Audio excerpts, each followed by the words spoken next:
how to install GM oil pressure sensor with filter replacement today on Hennessy's Garage.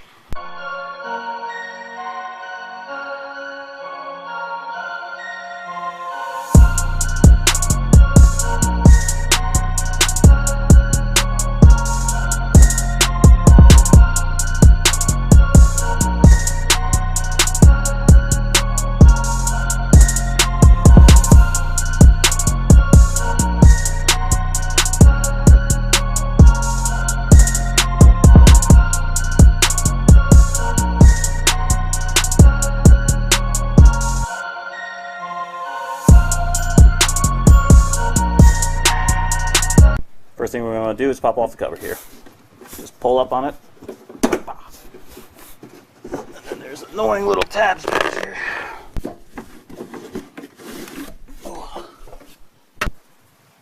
Damn, that thing's filthy.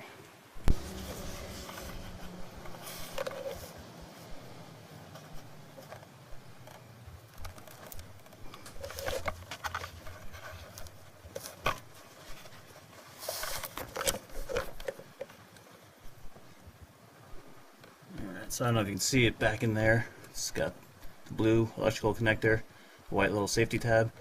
That's a sensor all the way back in the motor that we're going for. I'm going to see if I can get back in there and pop that white safety clip.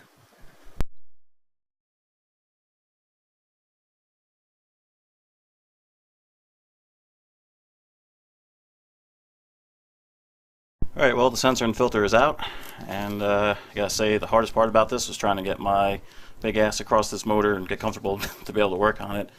I'm about 6'3", I'm a big dude, so that was really half the battle. Ended up getting a moving blanket, putting it across there, and then getting this wood kind of teetering back and forth there to be able to work on it, but overall, it's a pain in the butt. I highly recommend that you get this oil pressure sensor socket. You get it on Amazon. I'll put a link in the description for it. Completely help. The rest of the setup to reach it is just a swivel 6-inch extension and a swivel head socket. Be able to get right in there, pull it right out. To get the little filter out, and to highly recommend you just change it while you're in there. It's cheap, good insurance. But I thought this was going to be stuck in there, and it really wasn't. And my normal pick with the hook was a little too big, so I took a cheap pick from like Harbor Freight, put a little bend on it right there, made a little L. And then that was just perfect to go right in there. Hooked it and popped it right out.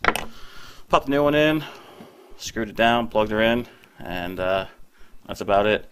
One thing, you know, if this is the first time doing it like I was, to get a better look at this connection, how to take it apart, there's a good video on YouTube. I'll put that in the description too.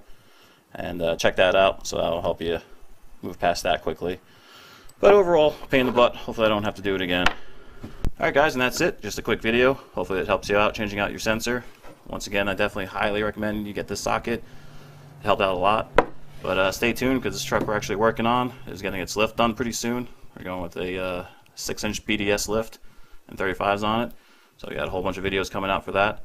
So stay tuned, and thanks for watching.